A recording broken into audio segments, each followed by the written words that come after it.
So what I'm going to do right now is I'm going to crunch 1,400 years of Islamic history in 5 minutes and make it as exciting as I can possibly make it.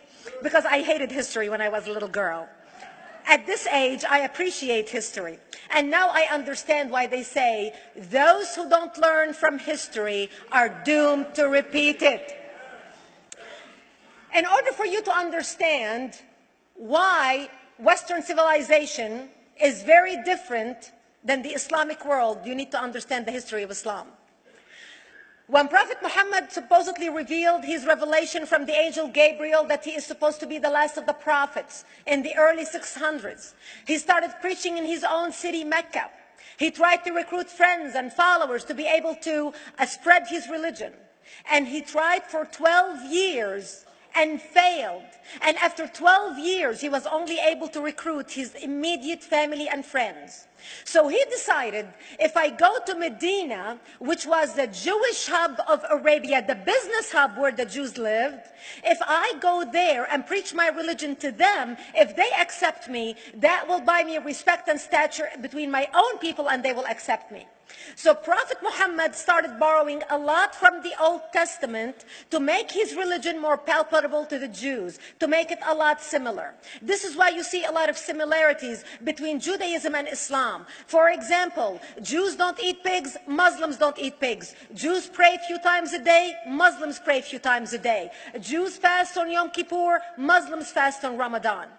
And this is why you started seeing a lot of good writing in the beginning of the Quran when Prophet Muhammad was saying all the good things about the people of the book. He took his message and went to Medina trying to recruit the Jews, talking about the people of the book, talking about how similar the two religions are. When they refused to accept him and follow him as the last of the prophet, that's when he turned against them and started killing them and started expelling them.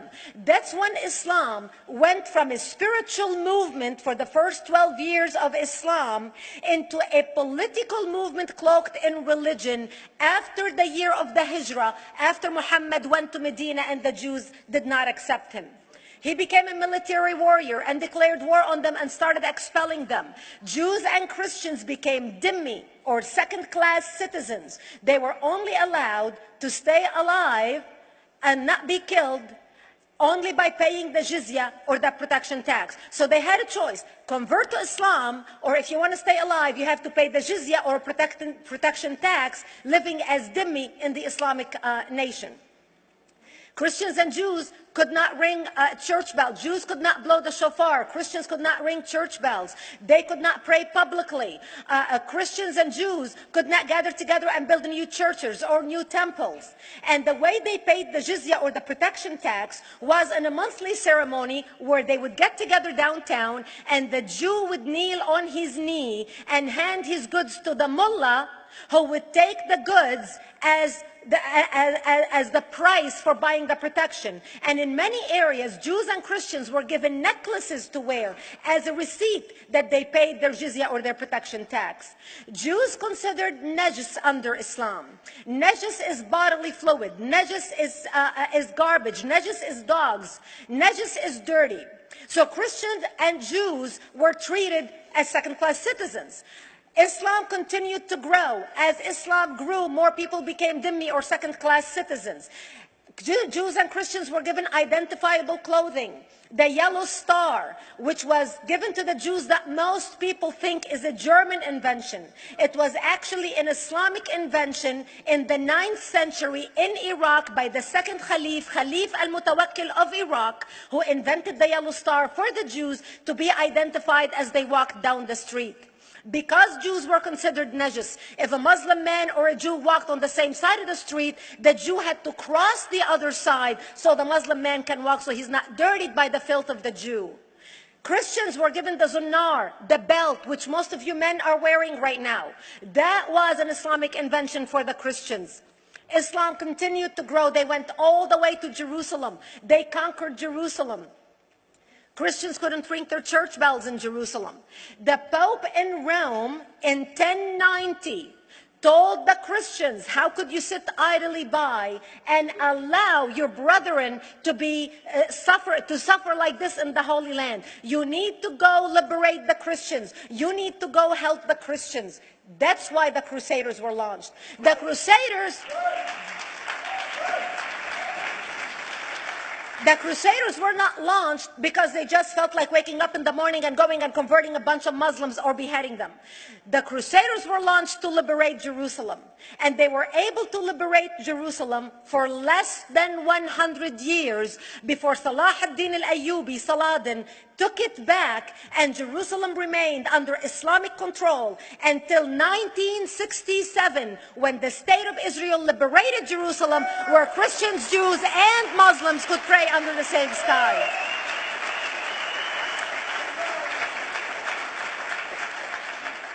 The Crusaders continued fighting Islam, and for 300 years they tried and failed. And by the 1300s, the Crusaders disappeared because they could not win against Islam. Islam continued to expand. They went all the way to Central Europe. They went all the way to China. They went to India. They conquered Spain. They changed the name of Spain from Spain to Andalusia. And they started, as they advanced, as they conquered more nations, more people paid the jizya, or the protection tax. And this is how the Islamic Empire grew. It went all the way until they was stopped at the gates of Vienna on 9/11. 9/11 is not a date that Osama bin Laden just picked out of a hat. 9/11 is a symbolic date in the Islamic calendar. By the 1600s, Islam had covered more of the earth's surface than the Roman Empire did at its peak. Between the 1600s and the 1800s, the Europeans were experiencing the European Industrial Revolution, where the Europeans were able to invent products on factory lines, where they are able to make money and sell products, which gave them the money to build a strong army in order to fight the Muslims. And that's how they were able to stop them at the gates of Vienna on 9/11. The Europeans started the pushback against Islam. They pushed them out of Europe. They pushed them out of all the way to the Middle East and North Africa. By 1924, the Islamic Empire ended. In 1924, the Islamic Caliphate ended in Turkey by President Ataturk, who was a secularist. He ended the Islamic Empire, and he gave women rights to vote. He gave women a right to an education, a right to work, a right to choose a husband. He forbid women from wearing the hijab. He forbid men from wearing the beard. The Muslims hate him so much that they consider him a Jewish agent, because they believe that his mother in her bloodline was Jewish, and that was the influence on Ataturk. By the time the Islamic Empire, or the Islamic Caliphate, or the Islamic State ended in 1924, the Islamic Caliphate had existed for 1400 years, and it ended less than 100 years ago. By the time the Islamic Caliphate ended in 1924, 270 million people around the world were killed by Islam. 270 million. And we didn't have weapons of mass destruction, and there was nuclear weapons. All of these people were killed, butchered by the sword. The people in the world, less than 100 years ago, how many people knew this history? Please raise your hand. We in America have failed to educate our children about history. We in America failed to educate our population about history. Our children in high school, you take any 17, 16-year-old kid, 18-year-old kid, and ask them about World War II. They can't even tell you what happened in World War II. For them, it's ancient history, and we still have our World War II veteran walking among us.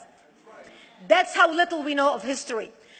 Islam ended in 1924, the Caliphate. People thought the Caliphate will never be resurrected. The Caliphate will never come back. But two things happened in the Middle East in the last century that made the Islamists be able to resurrect the Caliphate.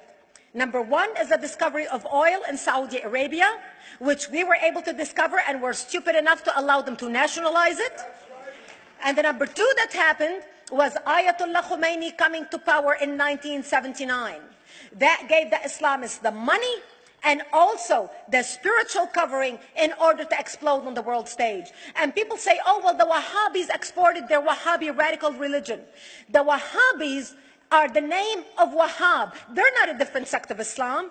They follow the authentic preaching of Prophet Muhammad, the way Prophet Muhammad lived and practiced his religion. This is why neither you or me or any infidel can step a foot in Mecca, because as far as they're concerned, we are filth. And as infidels, we're not allowed to step a foot, not President Obama and not anybody else.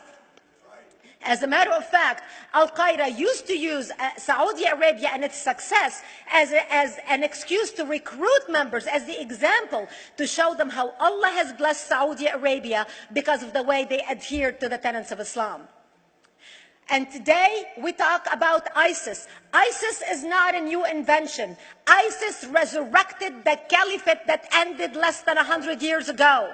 Except we are too ignorant and too uninformed to understand what ISIS is doing and why ISIS is succeeding.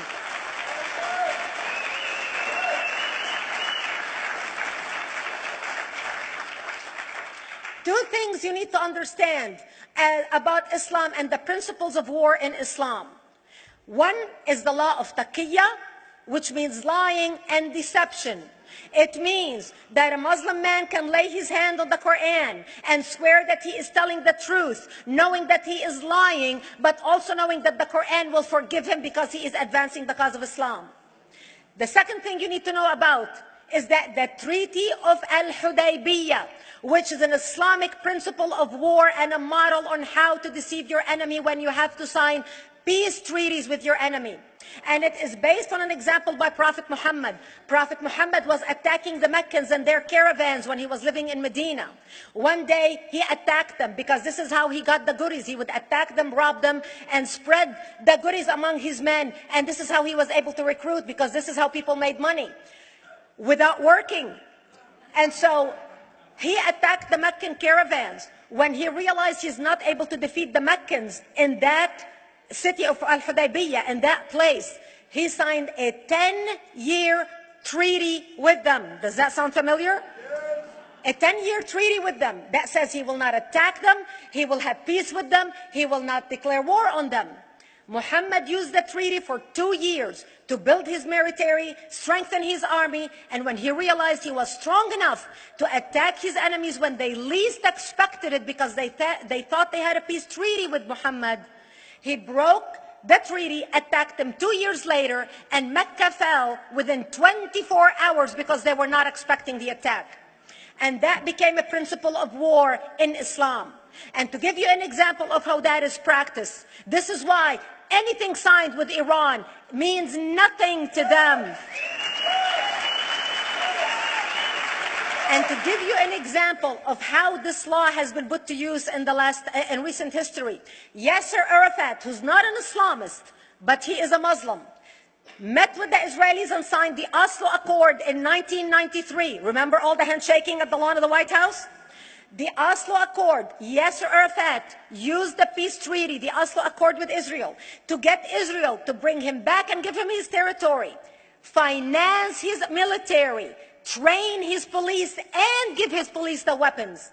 Yasser Arafat broke the Oslo Accord 8 years later, didn't even wait 10 years, and declared the second intifada in 2000, and all hell broke loose. He used the same treaty to win and deceive against his enemies and deceive his enemies. When Jordanian press, after Yasser Arafat signed the Oslo Accord with Israel, and Egyptian press would interview Yasser Arafat, and they would say, how could you sign a peace treaty with the devil? How could you sign a peace treaty with the Jews? Yasser Arafat will tell them, remember Hudaybiyah. That's all he would have to say. The whole Muslim world knew exactly what Yasser Arafat was talking about. We in the West and the Jews in Israel, it was over their heads. Nobody understood what Hudaybiyah was referring to.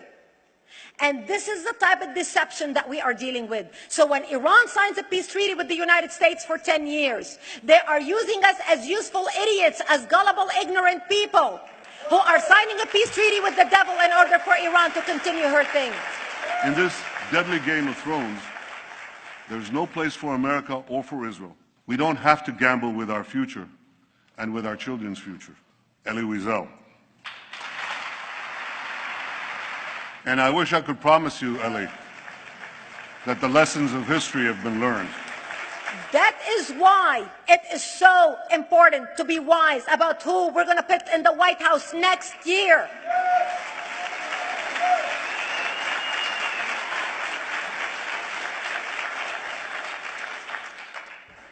This is why it is very important that whoever we're going to elect next year to office, that the next president be well informed about the history of radical Islam, understand our enemy, understand what ISIS is all about, understand what their end goal is. And this is exactly, people are wondering how come ISIS is having such success recruiting people from all over the world. They exploded all over the world. The Pew Research did a poll. And of course, the Pew Research is not Brigitte Gabriel, is not Fox News, is not Tony Perkins. The Pew Research did a poll in 2013 when they went around the world and interviewed Muslims from Islamic countries all over the world. And they asked them two questions. Would you like to have Sharia law as the law of your country? And would you like to see the Islamic Caliphate? And remember, this was in 2013, before ISIS.